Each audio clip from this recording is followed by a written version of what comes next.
The night Denver decided to wear all its sins in white. The courthouse steps were a ribcage of ice.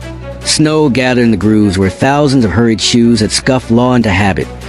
Justice into ritual. She stood there in an oversized thrift store coat that made her look like someone trying to live inside a promise. Maya, 32, mother of two, hair pinned back with a grocery store clip that had lost 3 teeth but kept working anyway. In her hands, a plastic folder, cloudy, bent at the corner, the kind of thing that never looks important until the paper's inside it decide to change a man's life. Inside, a judge's gavel lifted and hung in the air like a threat. And for one slow, suspended second, Maya's breath fogged the glass in front of her face. It smelled like the city after a snowplow. Iron and salt, cold rubber, and old exhaust. The hallway light flickered once, the way fluorescent lights do when they're tired pretending to be daylight. That was when she smiled without warmth and said, mostly to herself, but maybe to the building, maybe to people who had told her to accept things, "Funny how $50 can cost a man 3 whole houses." The gavel fell, wood on wood, ritual on ritual, and our view cut, not to the sound, not to the line of suits shifting in their seats, not to the landlord with a camel coat and a practiced frown, but to the sharp, sad whine of a drill bit biting into a brass lock months earlier. Shavings curled like golden onion skins and splashed onto a welcome mat that had never felt less honest. "Ma'am," the locksmith said to the camera more than to her, "I've got a work order." The door stuttered, then yielded. Her son's breath hiccuped like a car that won't start. Her daughter, 5, wrapped herself around Maya's leg like a scarf. Snow flurried in the hallway and died on the ground, as if warmth itself was optional here. Rewind. Denver in winter is a kind of hell breath. Sky like a metal sheet. The kind of cold that makes memory brittle. Back then, before the folder, before the courthouse, before anybody discovered the price of arrogance in a state with laws and consequences printed in small, patient type, the apartment at 14th and Marion was a tired yellow brick box with hallways that smelled like old coffee and dust. The radiators hissed when they felt like it. The windows leaked when the wind insisted. But Maya could stand at the sink, look out over the alley where the snow turned tire tracks into hieroglyphics, and believe she was mid-step between barely and okay. She worked 2 jobs because the bills worked 3. Mornings at the diner on Colfax, where every plate carried the sound of a bell and the comfort of butter, and where men in Broncos caps called her darlin', while she refilled their coffee, as if you could drown loneliness with caffeine. Nights cleaning a medical office that smelled like latex and lemon. Between those hours and the sweet disorder of afternoons, she did the math of mothering. Laundry cycles and homework sheets, inhalers and mittens, bedtime stories read with one eye on the clock. This is what survival looks like when it doesn't feel cinematic. A list on the fridge written in dry erase hope. An envelope labeled rent with ink that bled because a snow-wet glove touched it. And the landlord? He had a name, but he liked Mr. Carrington to sit in your mouth like a marble. He wore a camel coat that added a layer of pedigree to the wind, and shoes that clicked their syllables down the hallway, like a metronome for everyone else's time. If real estate is location and leverage, he carried the second like a weapon. He shook hands with a building inspector next to a busted exit sign and said, "We run a tight ship," while the sign buzzed a lowercase lie. He smiled at Maya one day in the lobby as he slid a stack of envelopes into a lockbox. "Rent's due on the 1st," he said, as if that news were new. Grace period is a courtesy, not a lifestyle. The sentence had the neat posture of a rule repeated often enough to sound like virtue. He looked at her shoes, scuffed wet, and passed it to the children stepping carefully along the salt stipple floor. "People like you," he added, almost cheerfully, "always think the world will understand.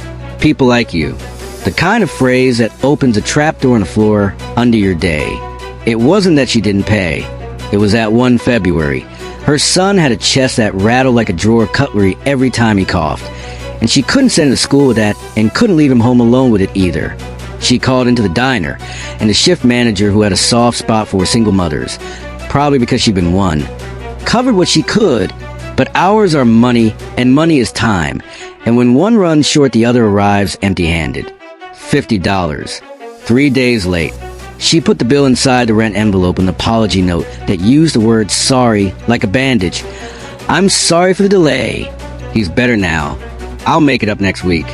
M. She slid it through the slot and felt the metal flap close on her breath. The heat went out 2 days later. Not for everybody. Just for those who complained about the black mold that traced lazy ferns along the bathroom ceiling. Just for the people who called the city, when we'll look into it, expired and used. The hallway radiator sighed lukewarm. The one in the kids' room took a long, meditative break. Maya boiled water on the stove and opened the oven door, the kind of workaround you inherit because someone taught it to your mother. She layered her kids in sweaters that smelled like the thrift store where they'd been reborn. She set her phone on the windowsill and Googled Colorado tenant heat law, with fingers that stuck together from cheap lotion and cold. That was when she realized there were rules, actual rules, not just the ones men in camel coats recited like scripture. There were words like warranty of habitability and retaliation prohibited, and they were real even if the font was too small and the examples were too polite. She called the number on the lease. "The heat," she began. "We'll take a look," the office manager said, as if he were promising a sunset.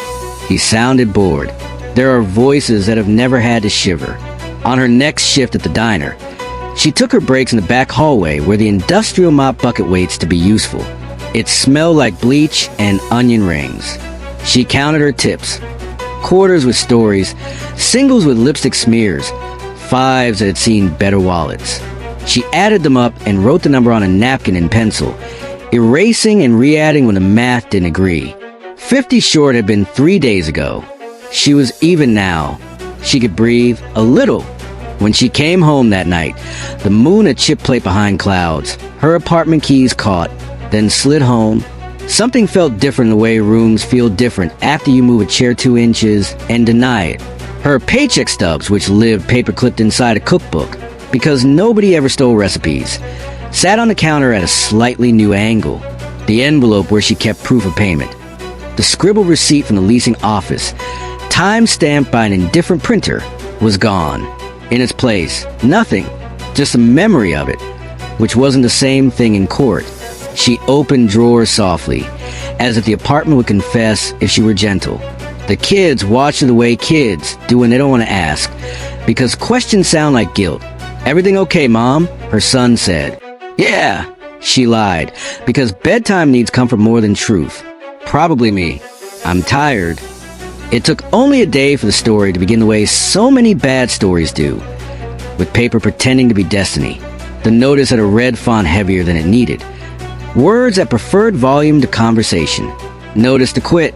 Vacate in 7 days. There was a paragraph about failure to pay, a sentence about breach of lease. It ignored that her envelope had slid through a metal slot and landed in a tray like any other. It ignored that the slot was a black mouth you fed to because you were told to. She took the paper down because it felt like theft to leave it where everyone could see her business. The tape peeled the paint and left a rectangular ghost, a picture frame that would hold nothing. She put the paper on the table where they ate cereal and colored and learned to subtract. She read it again. She read it again. There are words you read until they don't change, as if stubbornness will knock a clause loose and reveal mercy underneath.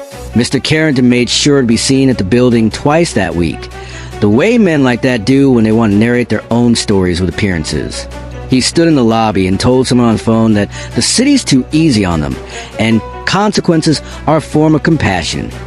He said it like a man who'd never had to choose between bread and bus fare. When he saw Maya, he slid the phone down and gave her the practiced expression of a man pretending to wish he could help. "Deadlines exist for a reason," he said. "If I make exceptions for you, I'm not being fair to everyone else." Fair. The word got a chill just standing next to him. "You have my receipt," she said. "I paid." "Then you'll have no trouble in court," he answered, like a cat purring inside a suit. She called the number at the bottom of the notice. The office manager sounded like he'd set his phone on a stack of forms and walked away. "We can't discuss over the phone," he said. "You will have to bring documentation." I did. It was in my apartment. "Then bring it," he said. "Paper eats reality for breakfast. Bureaucracy is a maze with the exits painted to match the walls." The neighbor across the hall, an older woman who wore 2 sweaters and a survivor's grin. Knocked that evening with a Tupperware soup that tasted like someone had been seen. He did the same to Rodriguez last winter, she said. Then the heat went out, and he said it was their fault for using space heaters. She shook her head. Men like that don't believe in accidents they didn't cause. Is there anything I can do? Maya asked. Everything, the woman said. And nothing. Depends how much time you have to be poor. That night, Maya spread paperwork like tarot cards on the living room floor. Lease, past receipts, her son's prescription, the steroid inhaler that made him jittery and relieved. She Googled again. Colorado statutes, tenant rights, 7 days notice. She found words: unlawful detainer, constructive eviction. She wasn't a lawyer, but the law had a heartbeat if you got close enough. She printed a copy of the statute at the library down the street, where the computers clicked and hummed winter out of their vents, and the librarian smiled at her kids because librarians know about rescues. On the third morning, the snow turned mean. It fell sideways, pressed by a wind that treated faces like something to wipe. She pulled her daughter's hat down over her ears. She wrapped a scarf twice around her son's nose and mouth until he sounded like a secret. The lock, still the old one then, stuck but opened. They slid into the block like pieces into a puzzle the city kept trying to solve wrong. At the diner, the regulars were softer when it stormed. She carried plates that steamed up her cheeks, and for a few hours the bell above the kitchen passed, and the smell of bacon made the future sound almost friendly. She kept thinking of the missing receipt, as if she could wish it back into the envelope by serving someone extra whipped cream.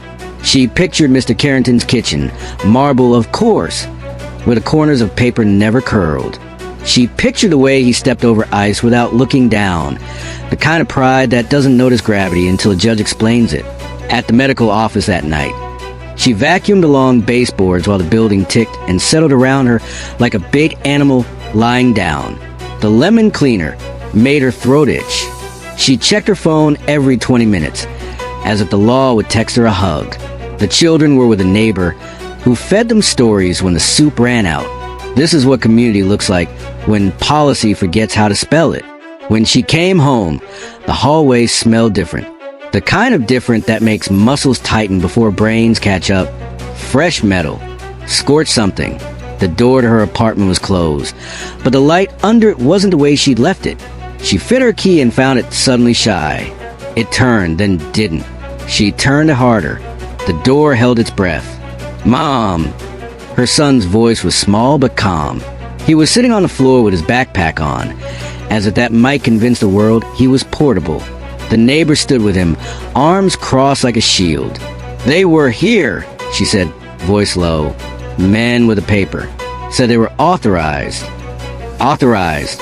The kind of word that makes anger put on a tie. "Work order," said the locksmith. Different day. Same voice. And the echo we haven't reached yet.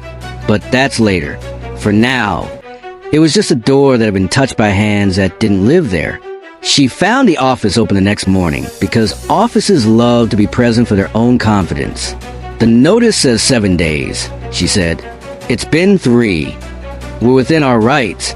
The office manager recited a human photocopy. "Non-payment. I paid. You have the receipt." He smiled with his eyes closed. "If you can provide proof." "It was in my apartment." "The locks are changed for safety," he said. "You can collect your belongings by appointment." "Safety for who?" she asked. "For the building," he said, as if bricks had nightmares. "We can't have uncertainty." She left before the parher that wanted to flip the counter learned how. Outside, the snow had shifted from whisper to lecture. It stung where it landed on her cheeks.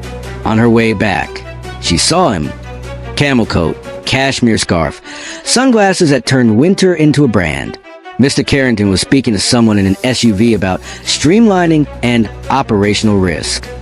He noticed her and switched his smile to the one meant for tenants. Kind but efficient, like a condolence card from an accountant. "Ms. Alvarez," he said, as if pronouncing the name itself were charity. "I hope you'll take this as a lesson in timeliness. Deadlines are boundaries. Boundaries are care." "Care," she said, the word dry on her tongue. "For everyone," he said. Fairness means I don't bend rules, even when it's hard. You mean even when it's easy, she said, and watched him blink because the sentence didn't fit in his head. That night, she cooked rice in a saucepan with a lid that didn't match, and the steam fogged the window into a temporary privacy. She sat cross-legged on the floor with her kids and told them the story of a dragon who hoarded empty houses instead of gold and then choked on a key. Her daughter laughed. Her son smiled with one side of his face, the other side remembering the door. She taped the eviction notice to the wall beside the table, because looking away hadn't worked. She circled the date in pen until the circle looked like a bruise. She called a number. A co-worker at the diner had slid to her with a whisper. Legal aid. They helped my cousin when her landlord tried something. The line rang 12 times. The voicemail asked her to leave a message. She did, voice steady like a tightrope. She placed the phone on the table, close enough to feel honest. When the call came back the next day, her son was building a city out of cereal boxes. This is the hospital, he said, and this is the park, and this is the place where nobody takes your house. She stepped into the hallway to hear better.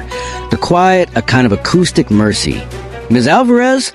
A voice said, clear, awake, unimpressed by bullies. This is Nadia with Colorado Legal Services. I got your message. Tell me everything. She told her about the $50 and the receipt and the lock and the code. They can't do that, Nadia said. Simple, solid, like a door that shuts and stays shut. Not in Colorado. Not like that. You have rights, and he's counting on you not knowing them. What do I do? Maya asked. You come in, Nadia said. Bring what you have. We'll get the rest. She hung up and pressed her forehead to the cool plaster for a moment that felt like inhaling for the first time in days. She would bring the lease. She would bring the stubs and the bank app screenshots and the printout of the statute with the words she had underlined circled like prayers. She would bring the kind of patience you only learn when the world has taught you to wait for the bus and the apology and the chance. She turned back into the kitchen to pack the folder that would become a verdict. The apartment hummed its low, tired song.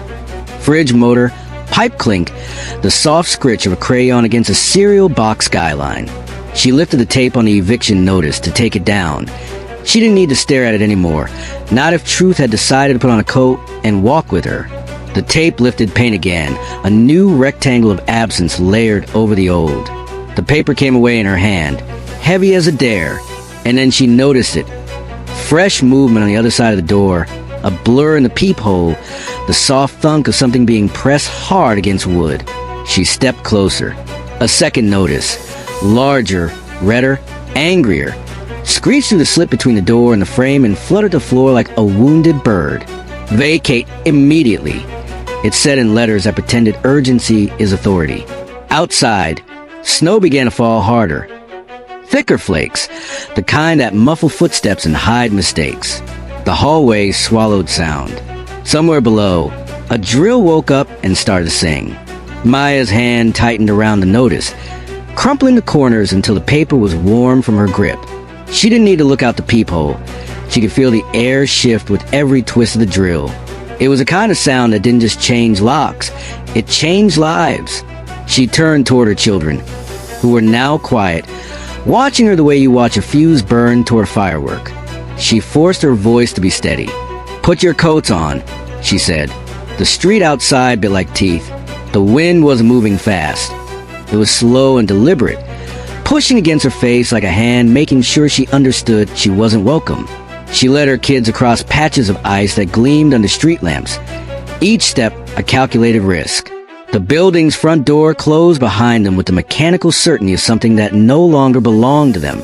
For 2 days, they stayed with the neighbor, the woman with the survivor's grin, sleeping on her pull-out couch under blankets that smelled faintly of cedar and history. In those 2 days, Maya's life became a series of whispered updates and small negotiations. Could she go back for her things? Only by appointment. Could she get the receipt? No one knew what she was talking about. Could she speak to Carrington? He wasn't available, though she saw his camel coat in the lobby twice, hanging over one arm like a trophy. The neighbor told her stories in the late hours, over chipped mugs of tea. He's been doing this for years, she said. Locks before the notice runs out. Heat accidentally off in the coldest week. Paperwork missing. She took a slow sip. He wants the units empty so he can raise the rent and get tenants who don't ask questions. Maya stared into her tea. What happens if you fight him? The neighbor's mouth twitched into something that wasn't quite a smile. Depends how good your proof is. Depends how much you can take. Back before the locks changed, before the cold in the hallway became permanent, Maya's days had been difficult but predictable. Morning light was usually pale gold, dripping in through blinds that never quite closed right. The diner smelled of coffee strong enough to hide a dozen kinds of exhaustion. Customers were grumpy in the mornings, chatty in the afternoons, and sentimental in the evenings. She counted every tip with a quiet hope that maybe this week she could tuck a little away for the envelope marked just in case. But after the eviction notice, just in case became right now. She was careful not to tell her kids too much. We're staying with Miss Thompson for a little bit, she'd said. Her son asked, when can we go home? She told him soon, and he didn't press, which hurt more than if he had. Carrington didn't even bother with subtlety. He strolled through the hallways talking loudly into his phone about bad tenants and my property rights, his voice carrying just far enough for her to hear. His eyes passed over her like she was furniture. The only time he looked directly at her was when he smiled the kind of smile people give when they've already decided you've lost. The third day after the lock change, Maya went back to the building to try again. She had called ahead, been told to come at noon. She arrived at 11:45 and waited in the lobby. The heat was blasting, a small, mocking detail. At exactly noon, the office manager appeared, holding a clipboard and a ring of keys that jangled like punctuation. You've got 10 minutes, he said, leading her upstairs.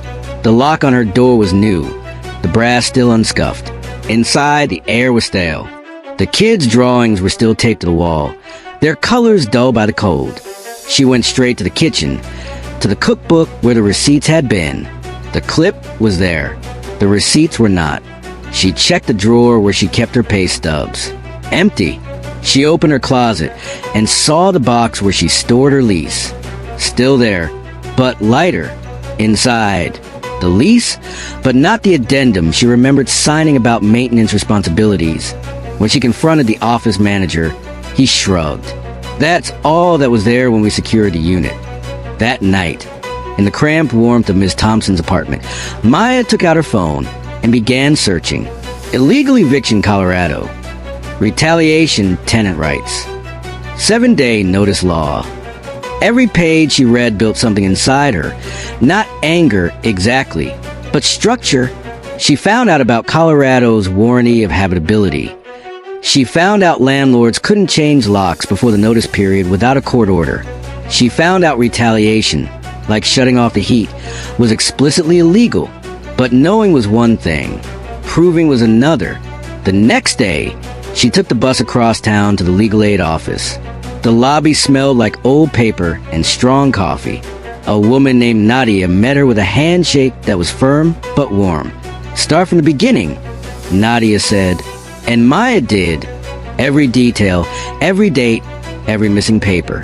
Nadia's pen didn't stop moving. This isn't just wrong, she said finally. It's a pattern. And if it's a pattern, he's done it before. That means witnesses. The search for witnesses started quietly. A conversation in the diner break room with a former tenant who still came in for coffee.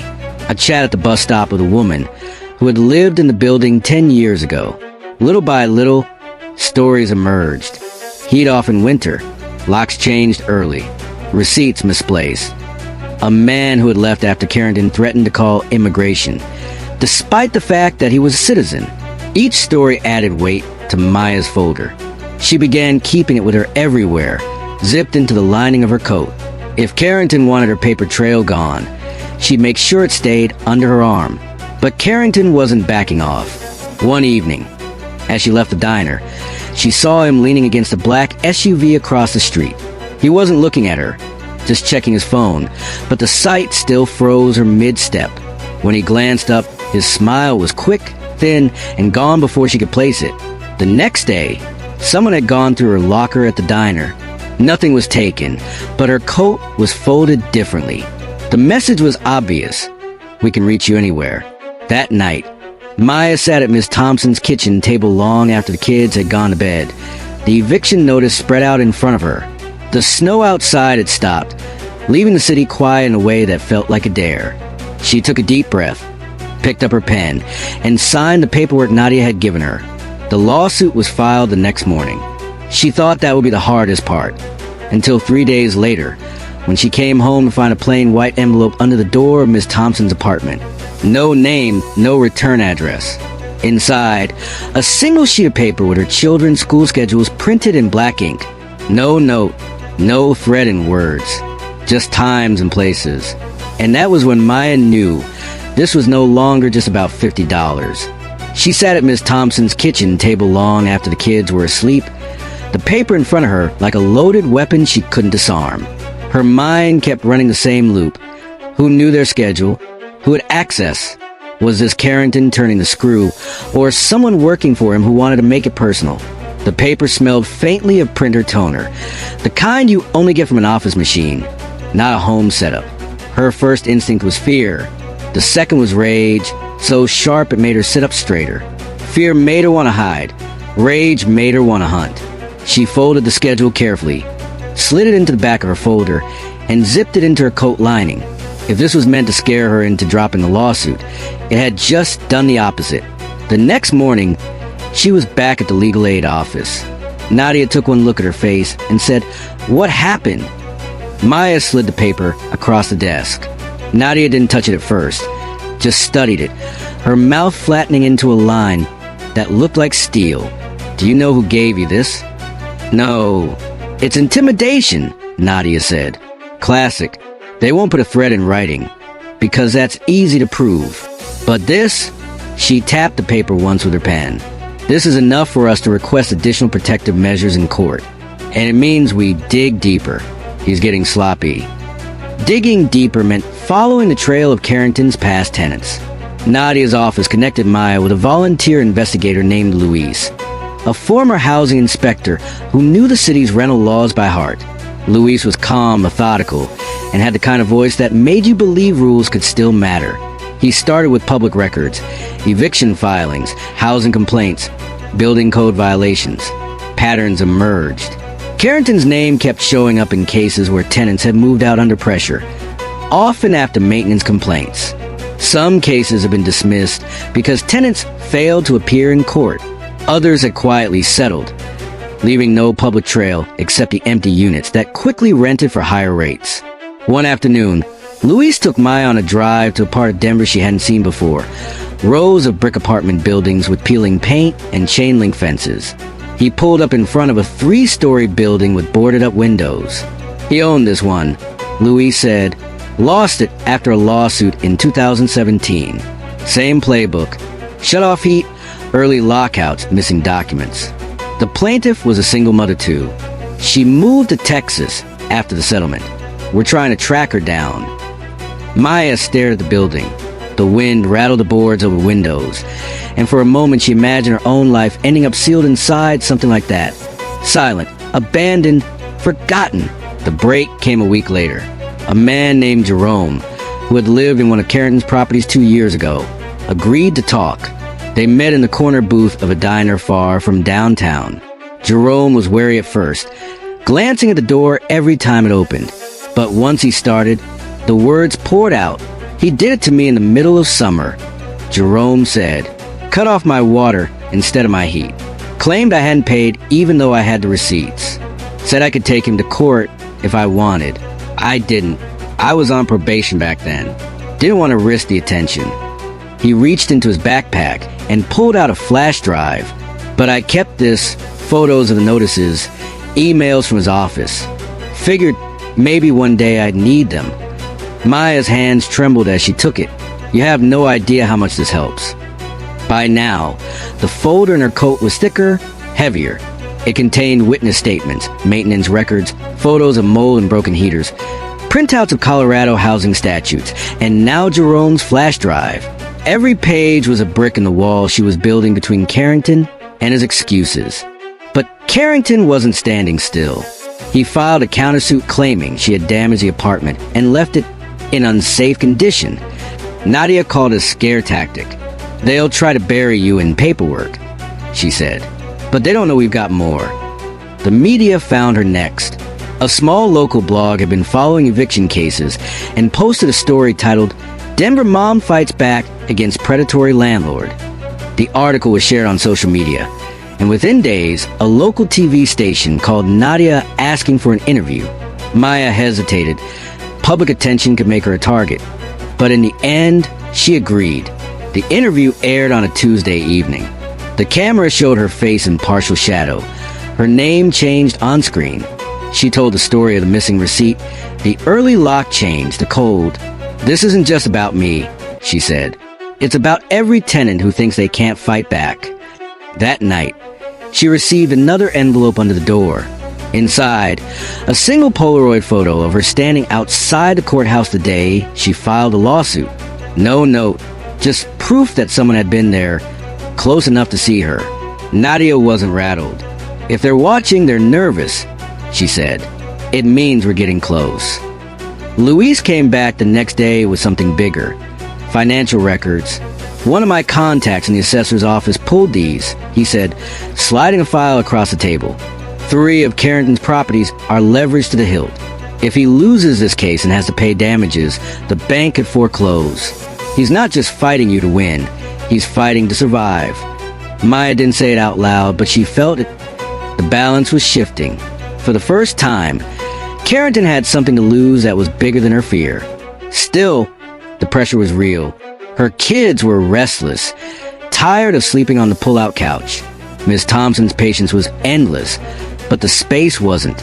And every time Maya left the apartment, she found herself scanning the street for that black SUV. Then came the day Luis called her in a rush. "We found her," he said. "The woman from the 2017 case. She's willing to testify." And she kept everything. Emails, text messages, even voicemails from Carrington himself. Maya felt her pulse spike. "When can we meet her?" "Tomorrow," Luis said. "Bring your folder. This is a missing piece." She didn't know it yet, but that meeting would be the point where the case tipped from defense to attack, and where Carrington's carefully built armor would finally crack. Because the woman from 2017 had a recording that would make the courtroom go silent. The next morning broke under a pale Denver sky, the sun smudged behind a sheet of thin clouds. Maya met Luis outside a modest brick house on the edge of town. The woman from 2017, her name was Patricia, answered the door wearing a navy cardigan and the kind of smile that was polite but measured. She'd been burned before, you could tell. Inside, the living room smelled faintly of cinnamon and furniture polish. Patricia poured coffee, then placed a small, scratched phone on the table between them like it was a piece of evidence in a trial, which, technically, it was. "This is from the day before he locked me out," Patricia said. "He called me himself. Said if I didn't leave by Friday, he'd make sure I regretted staying. I didn't record it for court. I recorded it because I wanted to remember the way he made threats sound like business." Luis nodded. "Play it." The voice that crackled through the speaker was unmistakable. Carrington's smooth, deliberate cadence. "Patricia, I'm trying to give you a chance to walk away. Don't make me take steps you'll regret. You know how cold it can get here. I'd hate for there to be complications. No explicit threat, just enough implication to cut through the room like a blade." Maya felt her stomach clench. It was the same rhythm, the same smirk she'd heard in his voice when he told her, "Deadlines are care." Only this time, it was on record. By the time they left Patricia's, Nadia had already emailed the file to herself twice, backed it up to a secure server, and printed a transcript. "This," she said, "isn't just damning, it's habit. We can use it to show intent, a pattern of behavior across years. It's exactly what we needed."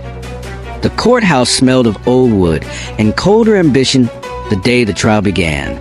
The benches creaked as people settled in. Local news crews waited outside.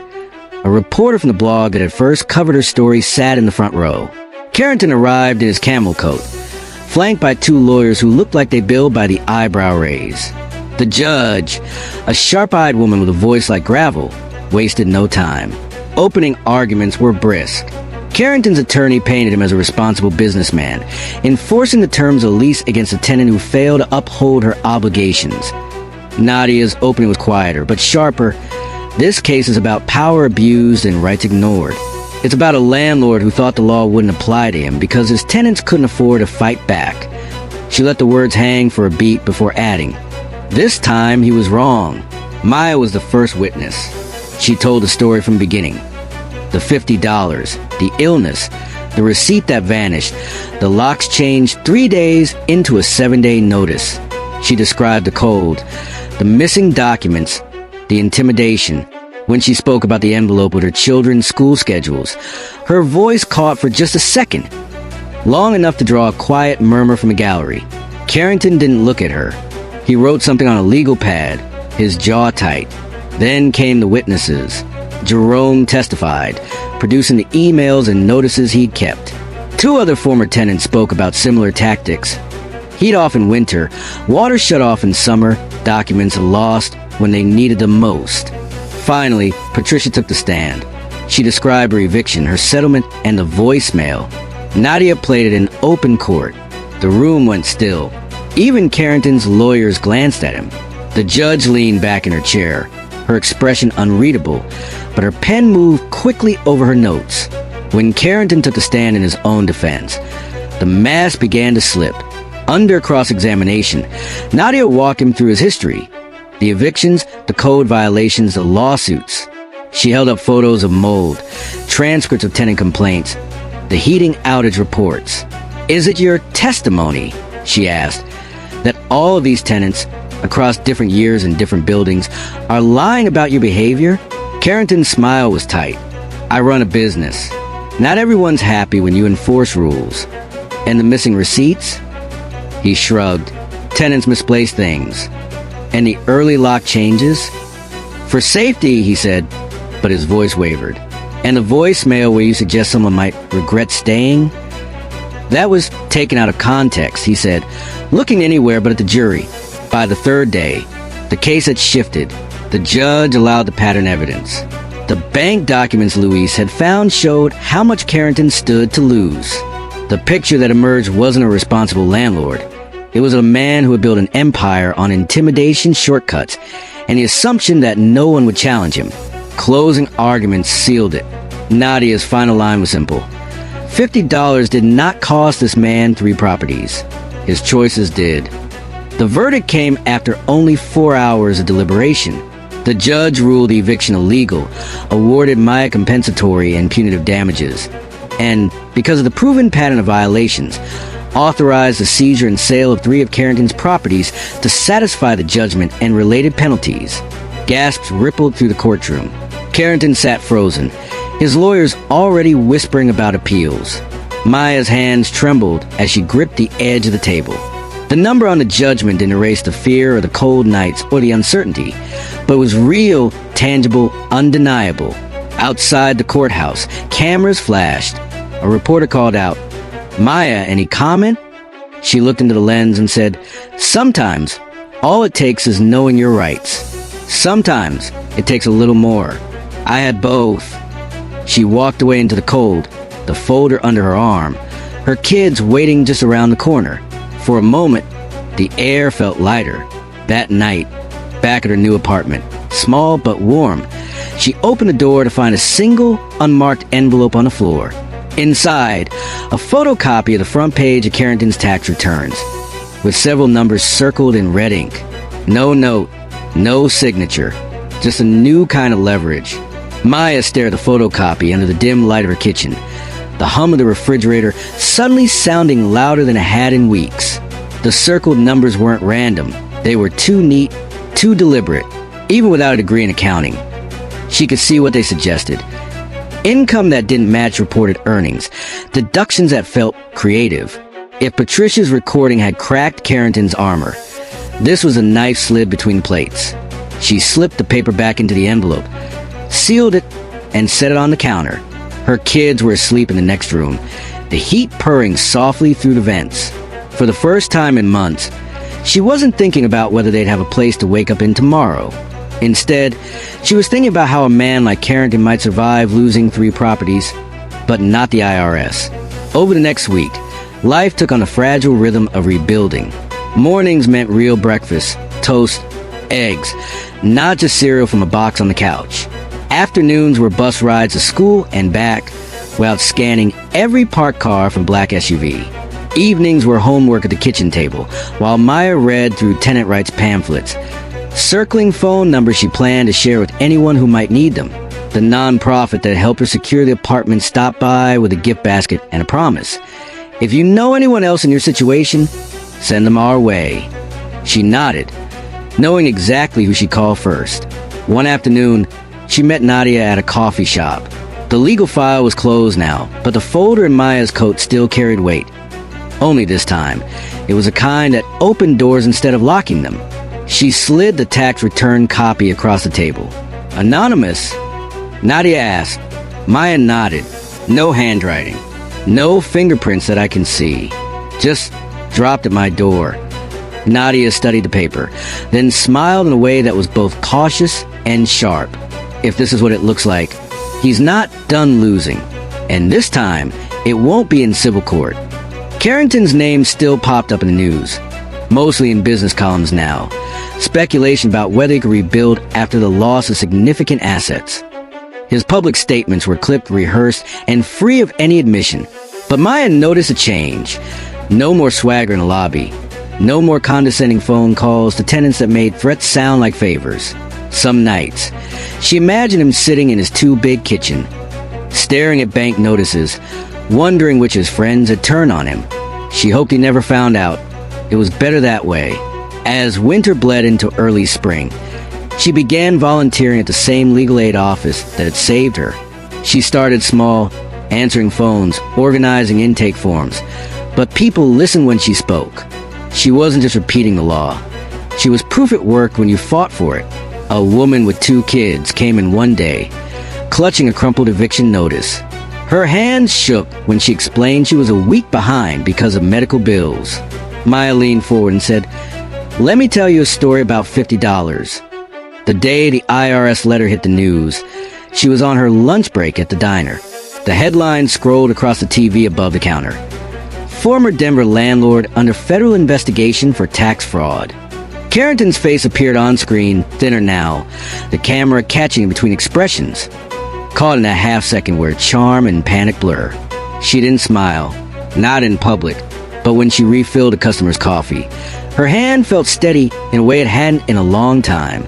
That evening, she came home to find another envelope waiting, smaller this time, sealed with a single strip of tape. She hesitated, turning it over in her hands before opening it. Inside was a single sentence typed in black ink. He wasn't the only one. No signature, no context, just an invitation, or maybe a warning. Maya stood in the hallway, the note trembling slightly between her fingers. Outside, the streetlight flickered, throwing shadows across the wall. Somewhere in the building, a door closed softly. For a moment, she thought about ignoring it, about letting the past stay buried. But then she remembered the cold, the drill, the look on Carrington's face when the verdict was read. She slipped the note into her coat pocket. Whatever came next, she was ready to keep walking toward it. Because sometimes $50 is just a beginning.